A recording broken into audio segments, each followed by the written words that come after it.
Estamos sendo beneficiados por essas ações da espiritualidade. Por isso agora é aquela prece que nós todos devemos fazer com o coração. Fique à vontade. Quem desejar fechar os seus olhos, fique à vontade.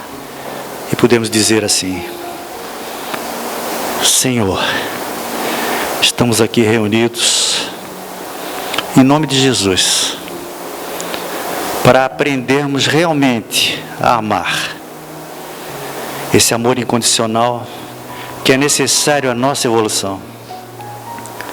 Por isso, Senhor, nós te pedimos a força e o fortalecimento da nossa fé, para nos conscientizarmos da nossa imortalidade, para sabermos que as provas e expiações desta existência não são por acaso. Por isso te pedimos, Senhor, o consolo às nossas aflições, angústias, o entendimento para com todos aqueles que nos magoam, que nos ofendem, a força para perdoar a todos eles, mas e principalmente que eles nos perdoem as ofensas que cometemos de uma forma consciente ou não. Por isso, Senhor, o Evangelho de amor de Jesus é um instrumento necessário para que a evolução desta encarnação saia exitosa em cada um de nós.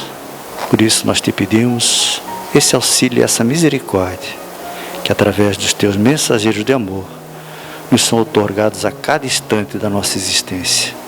Obrigado, Senhor. Que assim seja.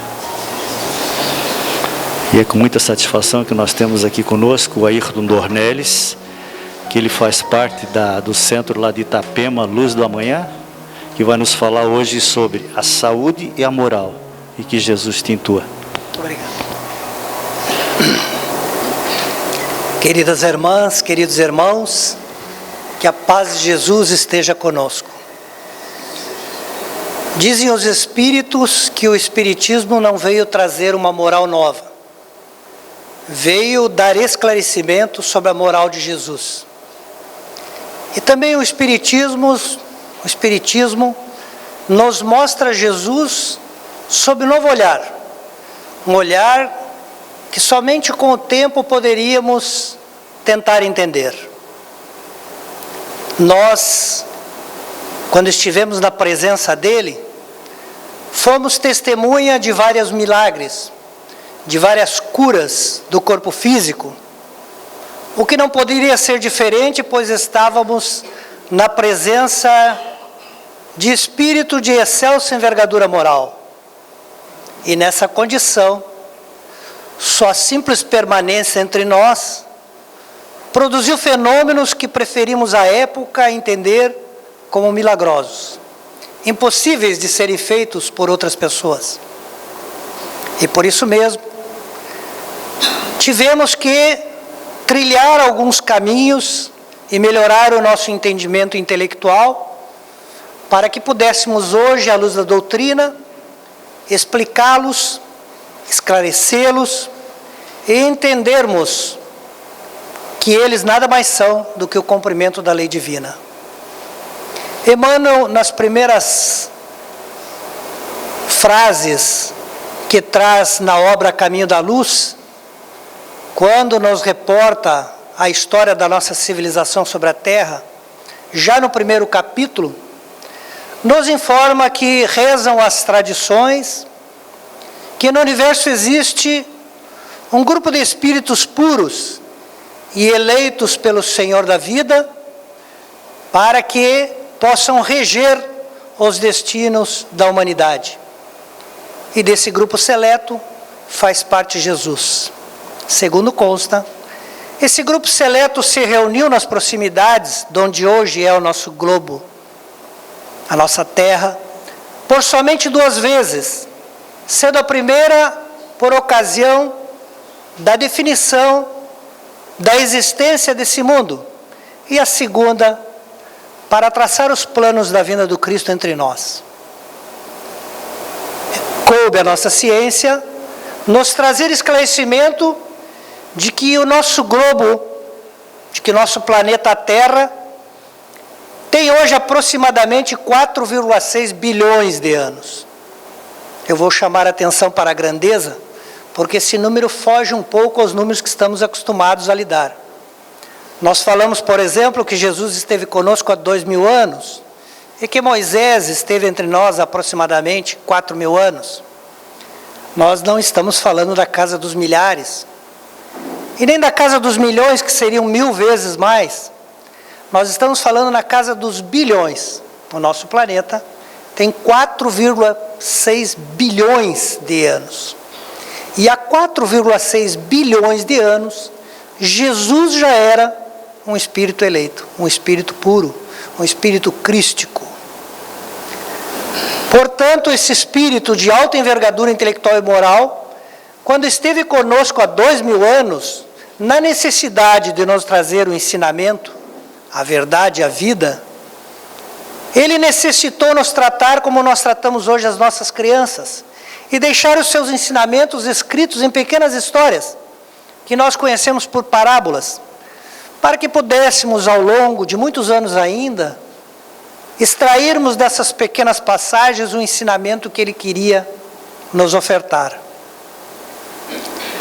Por isso mesmo, foi impossível que Jesus nos dissesse tudo, e foi necessário de que o Espiritismo, que nada mais são do que os nossos entes amados desencarnados, que vivem como nós do outro lado da vida, na verdadeira vida, nos trouxesse conhecimento que nos faltava e nos mostrássemos o que realmente Jesus quis nos dizer. Como não poderia ser diferente, nós, espíritos ignorantes, sempre damos mais atenção àquilo que nos era mais imediato, aquilo que atendia de uma forma mais rápida às nossas necessidades e anseios. E por isso, ao longo dos anos, fomos nos acostumando a ver na figura de Jesus aquele que cura o corpo físico. E como essa ideia se enraizou em nosso inconsciente, cada vez que a dor nos visita, a gente lembra que tem que ir no centro espírita. Ou aqueles que professam outra religião, lembram que precisam ir às suas igrejas. E nós vamos à igreja e pedimos a Jesus que nos dê a felicidade, que atenda aos nossos desejos e que nos faça ter a saúde que almejamos. Certamente Jesus realizou tais obras para nos chamar a atenção. Mas certamente não era esse o propósito da sua estada conosco. Certamente veio ele para realizar aquilo que o Espiritismo vem nos demonstrar, para ser para nós um modelo e um guia, para guiarmos para um caminho, o caminho qual ele já percorreu, para levar-nos ao lugar onde ele já está, que é o lugar da perfeição, que é o caminho para o nosso aperfeiçoamento, e que é a estrada que nos conduzirá à plena felicidade que todos nós almejamos. Certamente, o exemplo mais vivo das suas realizações não estará na cura do paralítico, mas certamente na conversão de Zaqueu, na conversão de Maria Madalena, na conversão de Paulo de Tarso, ou na conversão de Santo Agostinho, ou na conversão de Francisco de Assis, que realmente alcançaram a entender o que o Mestre propunha. Qual era o seu apelo aos nossos corações. E nós, ainda tateando o entendimento do que seja realmente a proposta de Jesus, ainda muitos estamos presos a essa ideia do imediatismo, daquilo que necessitamos para essa vida que estamos experimentando agora. Mas não foi só Jesus que nos deu caminhos e que nos guiou para que entendêssemos a proposta de melhor vivermos a nossa vida sobre essa terra.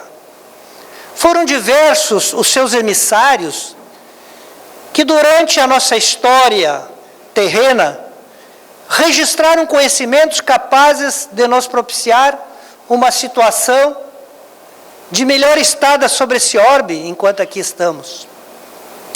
Poderíamos citar, por exemplo, a civilização grega, cujo auge se deu 6 a 4 séculos antes da vinda do Cristo, onde ainda hoje nós debruçamos sobre o estudo dos seus principais filósofos para entreter conhecimento em muitas das áreas de estudo que versam as nossas universidades. E poderíamos falar um pouco dos ensinamentos que eles registraram para nós como um caminho para que nós graçássemos o que buscamos no imediatismo da boa saúde. Na Grécia, aproximadamente 6 séculos antes de Cristo, 600 anos antes de Cristo, viveram lá 7 importantes emissários de Jesus que na história quis registrar como 7 sábios gregos. Entre eles, poderíamos destacar Tales de Mileto, Pitaco de Mitilene, Bias de Pirene, Solon, Cleóbulos de Lindos, Mison de Quene e Chilon. E esses 7 sábios gregos, desejando registrar para a posteridade aquilo que de mais primoroso conseguiram realizar no campo do seu ideário, no campo das ideias, decidiram registrar num templo que representava o templo de Apolo, na cidade de Éfeso, na Grécia, onde os gregos consideravam ser o centro do mundo, e onde médiuns inspirados ajudavam no intercâmbio com os espíritos, buscando sabedoria para seus filósofos, decidiram lá registrar parte dos seus conhecimentos, escolhendo 2 frases para que viessem a nosso tempo falar da sua civilização. A primeira delas, que foi escrita nesse templo, diz que conhece-te a ti mesmo. Conhecimento esse resgatado por Santo Agostinho na questão 919 do Livro dos Espíritos, quando se questiona aos espíritos um modelo mais eficaz de atingirmos uma realização mais plena do ser humano, e os espíritos nos respondem: um sábio da antiguidade vos disse. Falavam eles dos 7 sábios gregos. E Santo Agostinho nos registra, no Livro dos Espíritos, um modo de conhecermos a nós mesmos, nos aconselhando que quando nos recolhermos para dormir, antes façamos um exame de consciência, verificando cada ato, verificando se não nos omitimos de alguma realização no bem que deveríamos ter feito, se prejudicamos alguém, e após essa avaliação íntima, que no dia seguinte saíssemos e nas primeiras horas procurássemos reparar aquilo que no dia anterior havíamos falhado. Entretanto, o ser humano prefere os escapes, as fugas psicológicas. Não bastássemos nós manipularmos os outros para sermos vistos como vítimas, nós ainda manipulamos ou tentamos manipular a própria consciência. Desculpamos a nós mesmos, atribuindo as nossas responsabilidades para terceiros, para que então nós não venhamos a precisar espezinhar o nosso orgulho, a nossa vaidade, o nosso egoísmo. E agindo desta forma, deixamos de praticar esse ensinamento que os gregos nos registraram para que nós pudéssemos nos dispor a, como primeira ação de um planejamento de melhoria, detectássemos com realidade qual o problema que temos a resolver. Qual é a nossa deficiência? Porque cada um tem as suas próprias deficiências, que não são iguais em ser humano nenhum. Não bastasse, deixaram eles a segunda recomendação, que é um pouco menos difundida, mas que me parece ainda cabe melhor ao tema da noite, quando eles escreveram então no templo de Apolo a seguinte citação: nada em excesso, nos dando uma recomendação de que a harmonia é decorrência da disciplina. do caminho do meio. Então, muitas das nossas doenças, enfermidades, decorrem de não realizarmos esse ensinamento dos gregos no nosso dia a dia. É o caso, por exemplo, daquele que pratica o excesso da alimentação e propicia a obesidade. É o caso também daquele que usa em excesso o açúcar e contrai a diabetes, daquele que pratica o tabagismo e, por consequência, propicia efizema, aquele que ingere muito álcool e provoca cirrose, aquele que se alimenta com excesso de gordura e propicia o aumento do colesterol, aquele que fica muito tempo em vigília, não dorme, e baixa a sua imunidade. Ou talvez aquele que faz o excesso da atividade física e produz a fadiga e posteriormente a lesão muscular, a lesão das suas articulações. Então, muitas das enfermidades que nós experimentamos resultam exatamente dos nossos excessos em relação a uma vida mais equilibrada que poderíamos ter. Mas eu quero me agarrar melhor na ideia hoje de um outro excesso que muitas vezes nós não demos conta da sua existência, que é os excessos praticados em pensamento. E como é um tema extremamente moderno para a nossa atualidade, eu gostaria de recorrer a um livro bem recente, lançado agora há pouco, exatamente em 1868, que é o livro A Gênese, que foi a compilação que Kardec fez exatamente das causas primárias. E lá nesse livro, que já vai aí mais de 150 anos, ou 150 anos, né? Diz Kardec o seguinte: o pensamento, conforme seja bom ou mau, saneia ou vicia os fluidos ambientes. Atuando esses fluidos sobre o perispírito, este a seu turno reage sobre o organismo físico. Se os fluidos são de boa natureza, o corpo ressente uma impressão salutar. Se são maus, pode ocasionar desordens físicas. Não é outra a causa de certas enfermidades. Eu diria que se ao tempo de Kardec essa era a causa de certas enfermidades, eu me arriscaria a dizer que hoje é a causa da maioria das enfermidades, o pensamento viciado. Mas para nós entendermos essa citação, essa tese que Kardec defende em A Gênese, é necessário que nós entendamos um pouquinho o que seja cada um dos componentes que ele cita. Pensamento, fluido, do que se trata cada uma dessas coisas. Então nós vamos utilizar algumas bibliografias espíritas para que nós consigamos entender o que seja cada um desses componentes. E eu gostaria de citar essas bibliografias para que não ficasse a impressão de que nós estamos trazendo alguma coisa aqui que não esteja contida no ensinamento espírita. Então essas ideias, elas são defendidas, por exemplo, no capítulo 14 de A Gênese, que fala dos fluidos. Capítulo esse que, a meu ver, deveria ser uma leitura obrigatória para aquele que quer entender os fenômenos espíritas e o funcionamento da vida fluídica, da vida perispiritual. Também encontramos esses raciocínios na obra Obras Póstumas, obra que foi editada à luz de alguns escritos que Kardec não publicou, e após o seu desencarne, aqueles que estavam mais afetos à codificação acharam por bem reuni-los numa obra que foi editada exatamente com esse nome. Então lá nós encontraremos, na parte primeira dessa obra, um capítulo que vai falar sobre manifestação dos espíritos. Também o capítulo 1 e o capítulo 17 dessa obra de André Luiz, Evolução em Dois Mundos, onde, nesses dois capítulos, o capítulo 1 fala de fluido cósmico e o 17 fala de mediunidade e corpo espiritual, vai ser abordada a mesma questão. Ainda citaríamos o capítulo 25 e 26 do livro Roteiro de Emmanuel. O capítulo 25 ele fala ante a vida mental.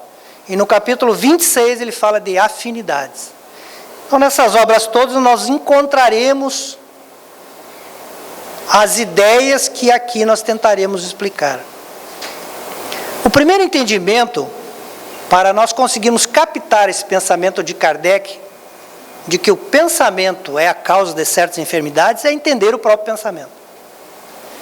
E para nós entendermos o pensamento, nós precisamos ter em mente que pensamento é uma energia, conforme todas essas obras citam.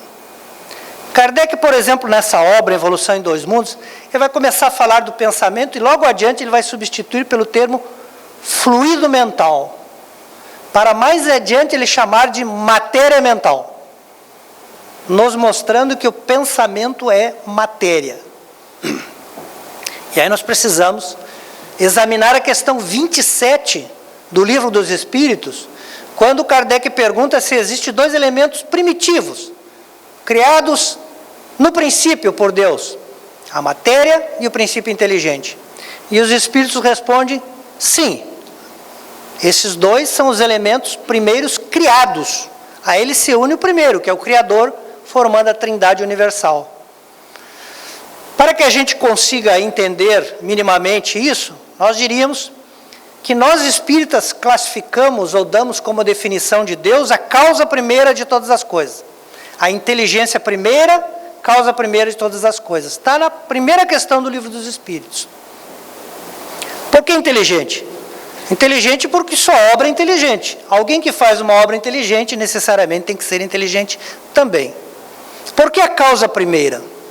Porque nós não temos como dar uma definição melhor, dado a precária condição intelectual que ainda temos.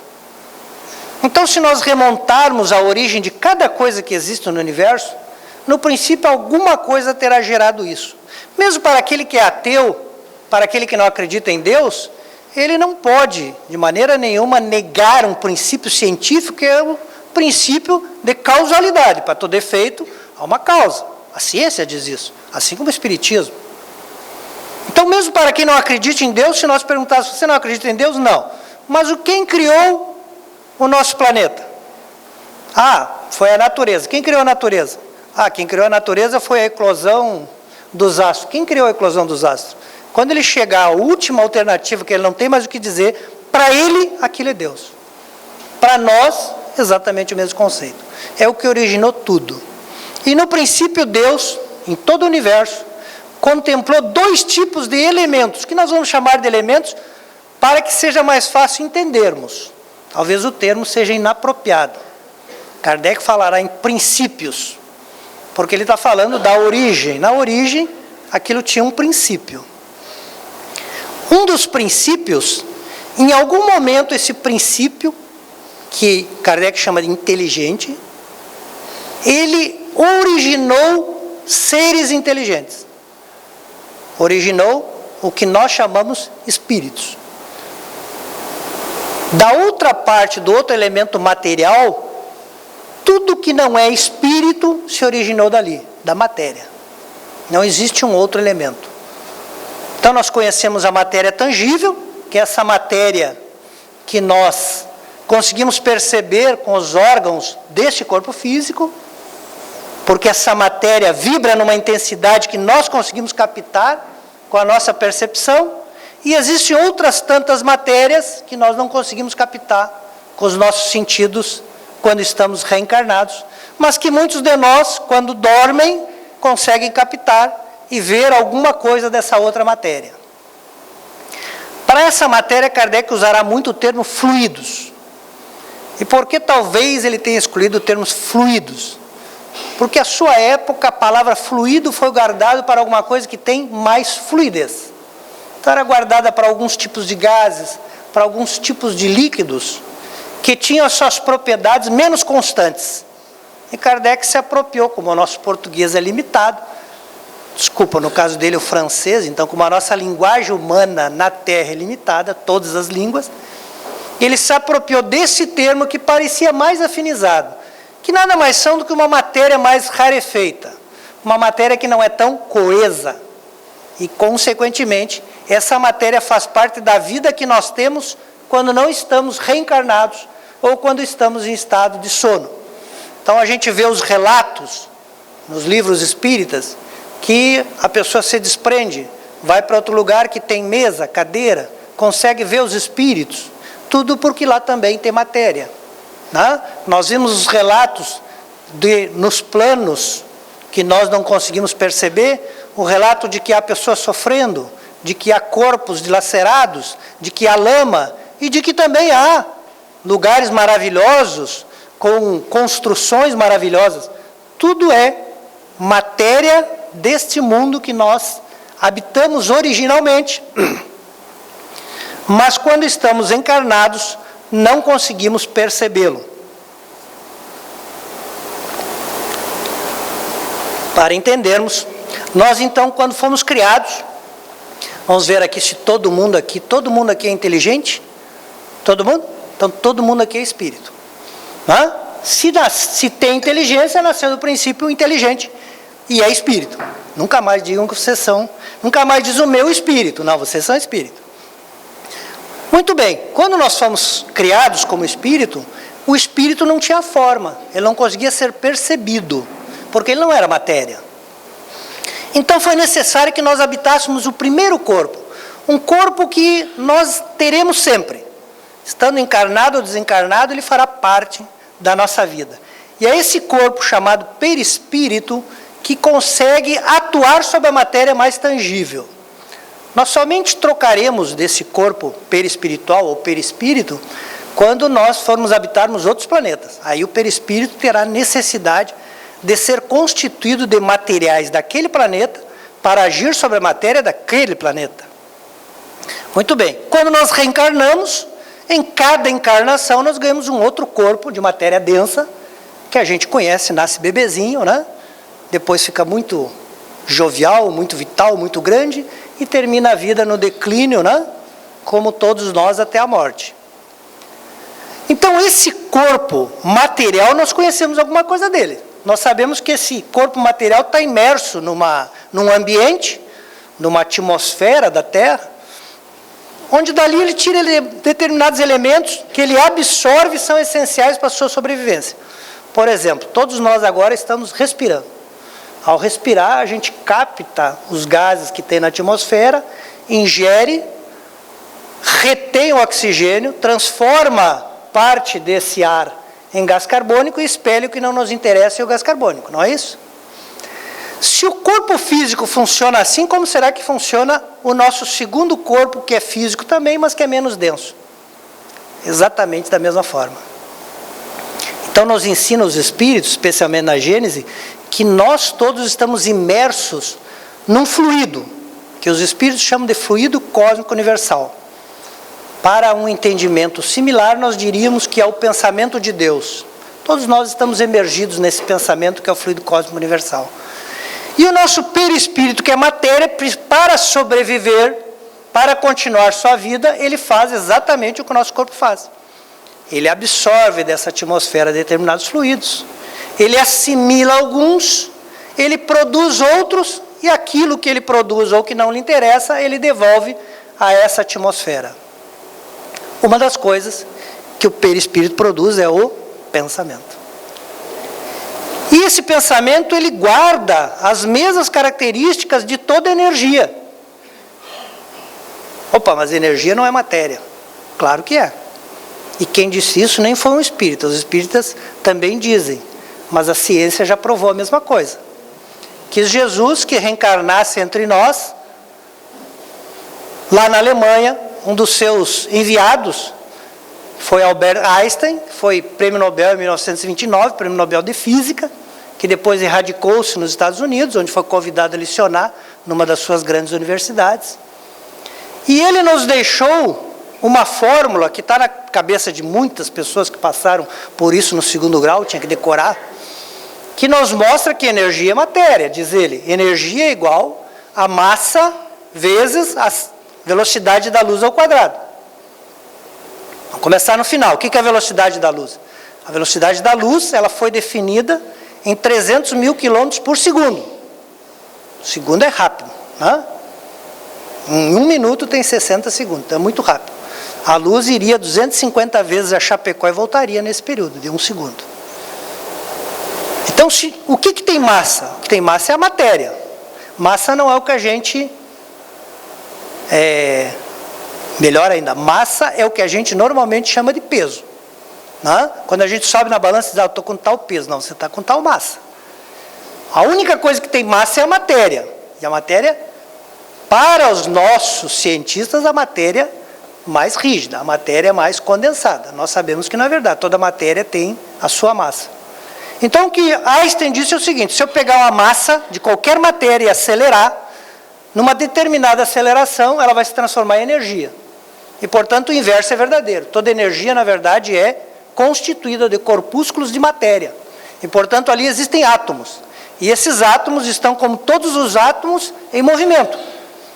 Porque o átomo, quando ele tem uma descompensação, quando ele tem menos elétron do que deveria, ele tende a atrair elétrons livres de outros átomos. E esses elétrons, ao se deslocarem de um átomo para o outro, produzem um constante movimento da matéria. Então, quando nós pensamos em energia elétrica, nós temos que pensar que aquilo é matéria. Uma matéria um pouco diferente do que a gente está acostumado a pensar. E toda a matéria, quando ela se desloca, e ela se desloca em ondas, ela irradia.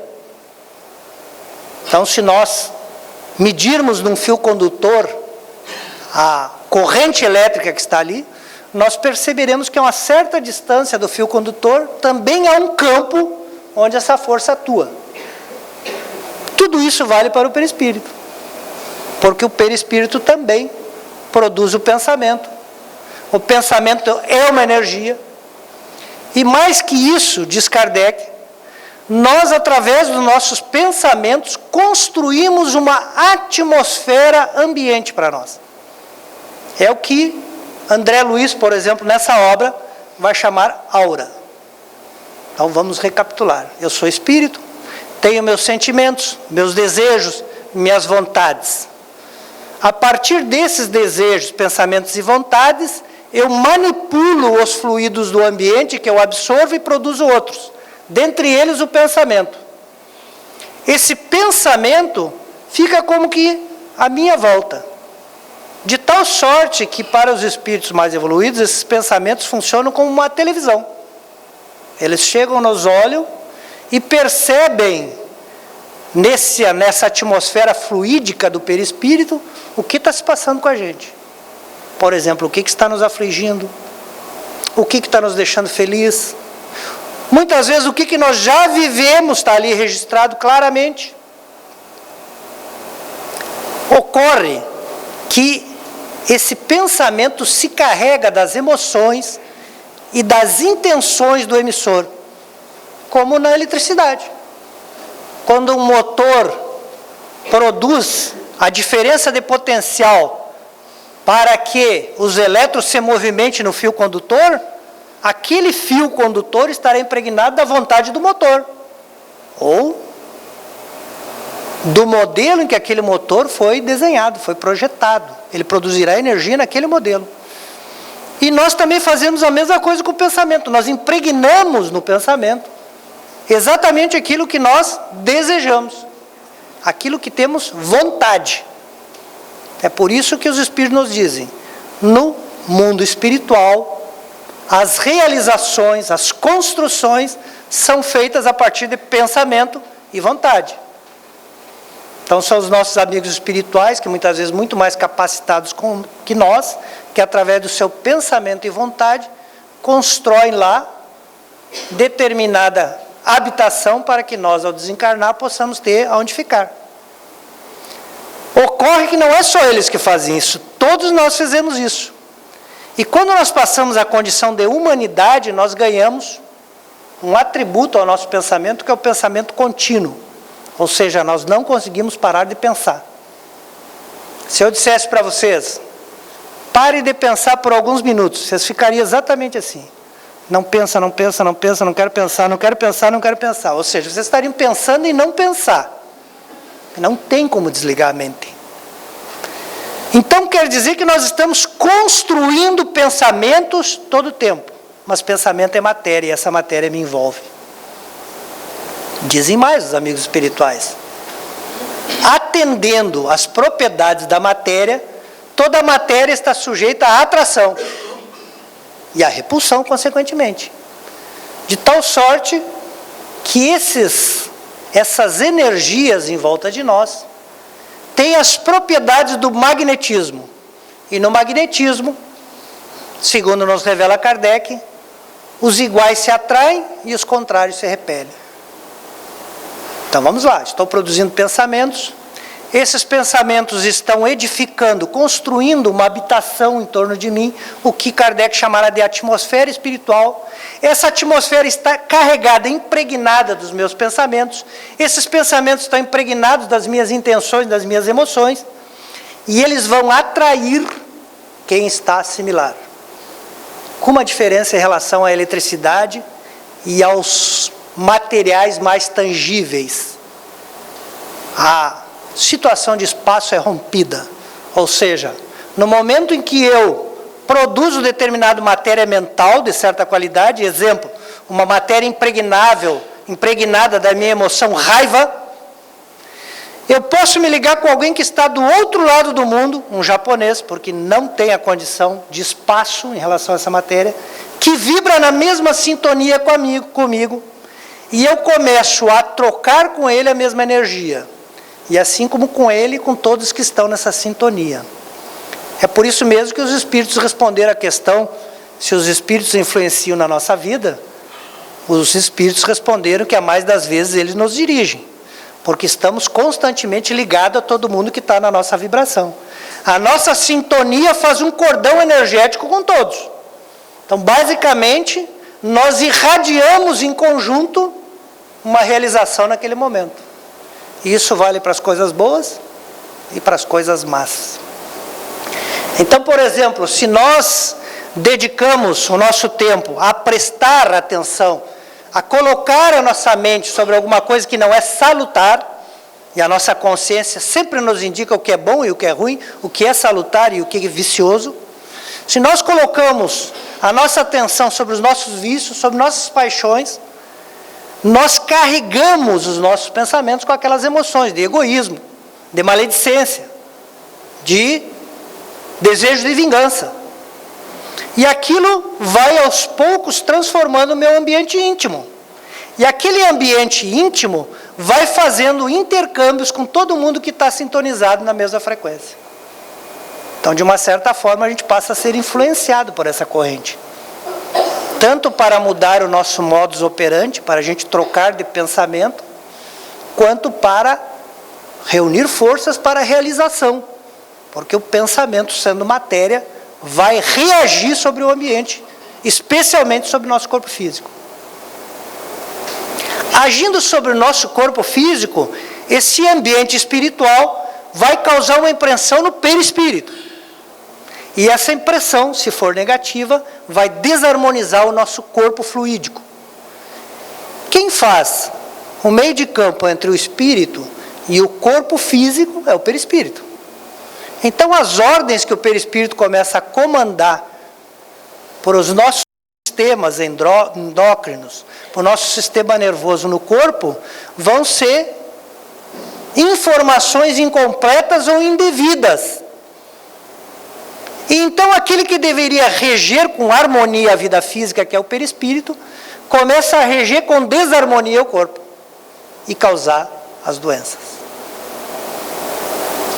O contrário também é verdade.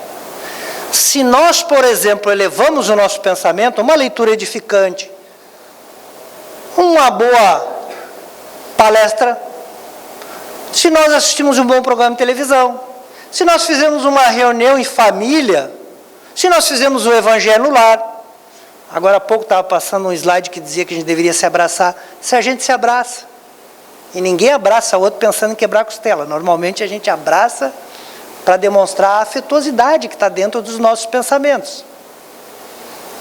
Se alguém diz uma palavra de carinho, se alguém é cordial, se alguém é educado, automaticamente o seu pensamento está projetando todas aquelas emoções no seu ambiente espiritual que está à sua volta. Esse ambiente, nas palavras da Gênese, troca as moléculas malsãs que ele dispensa e ele repõe através de uma molécula produzida pela nossa fonte. A nossa fonte é o perispírito. E nós começamos a construir um mundo à nossa volta muito melhor. A nossa aura começa realmente a estar carregada de coisas positivas.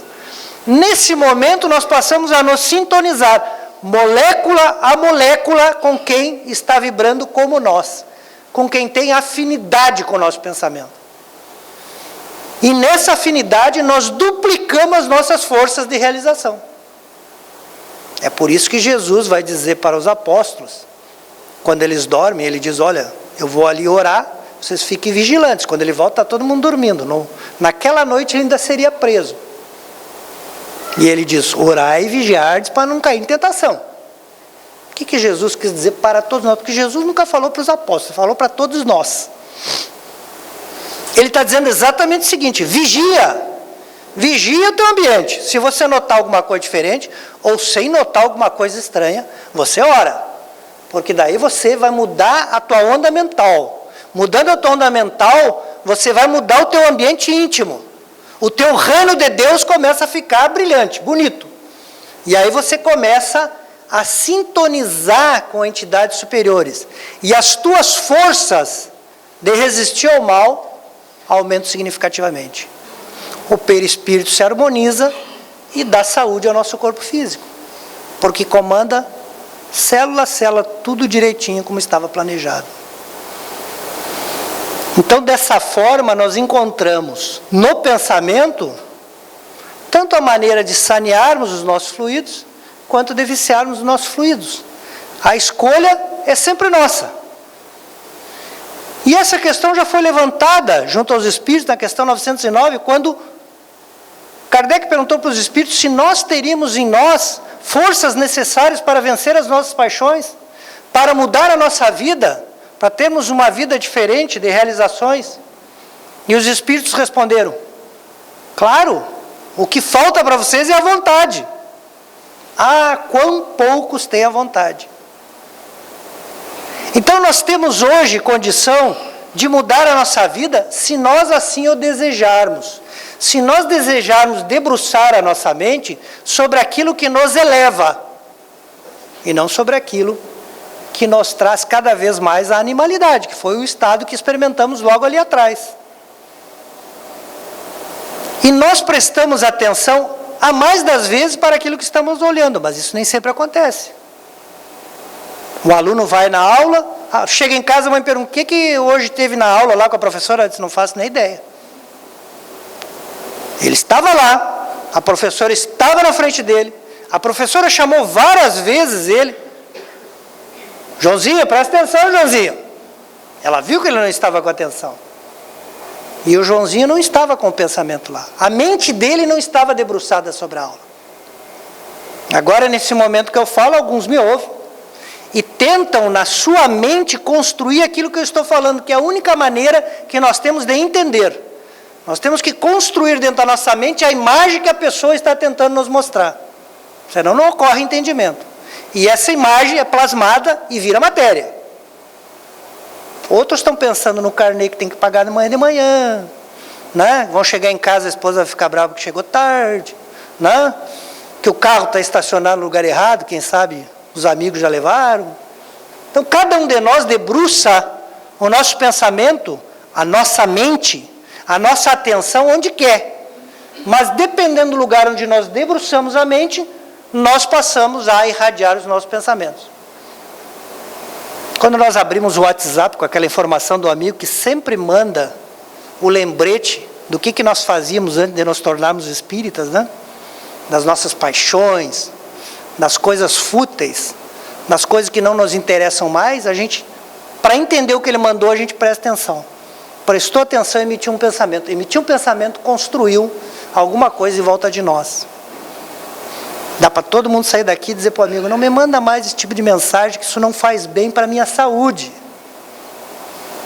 Quando nós decidimos que nós vamos acompanhar um programa, um filme na televisão, e esse filme nos provoca emoções desagradáveis, para que a gente entenda o filme, nós vamos ter que debruçar a mente sobre ele.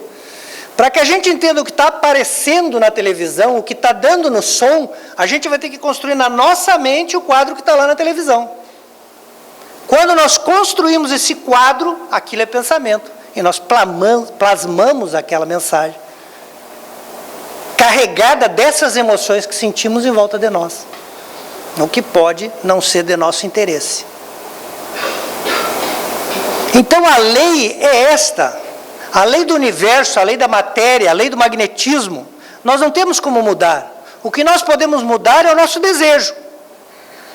O que nós podemos mudar é a nossa vontade. A nossa vontade, certamente, com o tempo, nos dará novos hábitos e novos sentimentos, que serão capazes de modificar o nosso bem-estar, para o bem ou para o mal, conforme nós assim o desejarmos. Um avô, percebendo que o neto estava muito irritado, muito abalado, porque ele teve uma discussão com um coleguinha na escola, e ele se carregou do sentimento de vingança em relação àquele coleguinha, e o avô, desejando de alguma forma ajudar então esse neto que estava diante daquela solução, sentou com ele e disse: sabe, meu netinho, que eu também muitas vezes tive vários momentos na minha vida em que eu estive na tua situação. A minha vontade era fazer algum mal contra o meu inimigo, que fez uma coisa que eu considerei injusta. Mas esse desejo de vingança, esse desejo de provocar o mal, ele é mais ou menos como um veneno, que você quer que o inimigo tome, mas na verdade quem está tomando é você. E você fica esperando ali, quando é que o inimigo vai morrer, mas é você que toma as doses. Então só fará mal para você. É como se nós, dentro de nós, diz o avô, tivéssemos dois lobos. Um lobo é bom, todo mundo gosta dele, ele é harmônico, ele não se ofende. Ele sabe que a opinião dos outros não importa e as ações dos outros não importam, porque na sua vida são suas ações que constroem a sua existência. E ele está sempre em paz. Mas dentro de nós tem um segundo lobo. E esse lobo é vingativo, é mau. Ele quer fazer sempre alguma coisa que prejudique o outro. E assim nós nos vemos todos os dias entre os dois lobos que estão dentro de nós, lutando ferozmente. O neto parou, pensou e perguntou ao avô: e qual dos lobos que vence? Aquele que nós alimentamos mais. Então nós precisamos fazer uma análise. O nosso dia tem 24 horas. Quantas horas eu estou em oração? Quantas horas eu estou lendo um bom livro? Quantas horas eu estou dedicando meu tempo para ajudar alguém, para falar uma palavra amiga, para fazer um bom gesto? E quanto tempo eu estou sendo eu ontem? Quanto tempo eu estou agindo inconscientemente, repetindo atos que eu venho realizando há muitas encarnações e que me prende numa teia mental de onde eu não consigo escapar? E se nós quisermos o antídoto, o remédio para curar todos os males, o remédio que dá a resignação, não a acomodação, a resignação, que sabe entender que a dor de hoje, na verdade, é uma campainha, um alerta, que está me dizendo: olha, pensa um pouco em Jesus. Pensa um pouco o que está errado com a sua vida. O que você tem que fazer para sair do ponto onde você está? Se nós ingerirmos esse remédio, 3 doses por dia, uma de manhã, uma durante o dia e uma à noite, nós certamente sairemos dessa situação. E esse remédio todos nós temos, é o Evangelho de Jesus. O Vigário Monod, no Evangelho segundo o Espiritismo, nos diz que a oração é das coisas mais importantes para mudarmos a nossa vida, mas que na oração o mais importante é agradecer.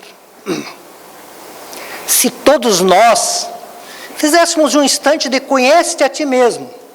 Tem uma caixinha grande dentro da nossa mente que chama inconsciente. A gente não consegue saber exatamente o que tem lá, mas a gente tem as impressões. A gente consegue registrar as impressões do que está guardado lá. É tudo aquilo que a gente já viveu. E se a gente fizer esse minuto de conhece a ti mesmo, a gente vai perceber que lá não tem tanta coisa boa assim. Mas que mesmo assim Deus agiu com benevolência, com piedade, com amor, com indulgência para comigo, me deu essa vida maravilhosa. E essa oportunidade de fazer a diferença, de mudar tudo. De viver em paz e viver bem e amar. E se realmente eu tiver essa gratidão eu então reformarei o meu mundo íntimo. Os meus pensamentos se reunirão com os pensamentos de todas as entidades do bem, que sabe que felizes somos nós, que temos Jesus em nossa vida. E as nossas forças, a nossa coragem, a nossa fé não será mais pequena, será muito grande, capaz de mudar o mundo. E nós então teremos a tão sonhada vida que todos nós queremos ter. A vida em que nós nos amamos, como nós gostaríamos que os outros nos amassem também. Que assim seja. Obrigado, Ayrton. A beleza da doutrina é essa, ela é tríplice. Hoje nós tivemos uma aula científica, religiosa e filosófica da nossa existência. Esse entendimento é que faz a doutrina dos Espíritos ser racional, e não tão somente aqueles que buscam uma casa achando que vai buscar um milagre que vai acontecer na sua vida. Então, essa é a importância do estudo da doutrina, é a doutrina do esclarecimento, que vem nos dizer de uma forma tão racional o porquê nós ainda sofremos. E nós ainda sofremos porque queremos. Isso está muito bem dito e foi explanado aqui pelo nosso palestrante desta noite, que nós agradecemos.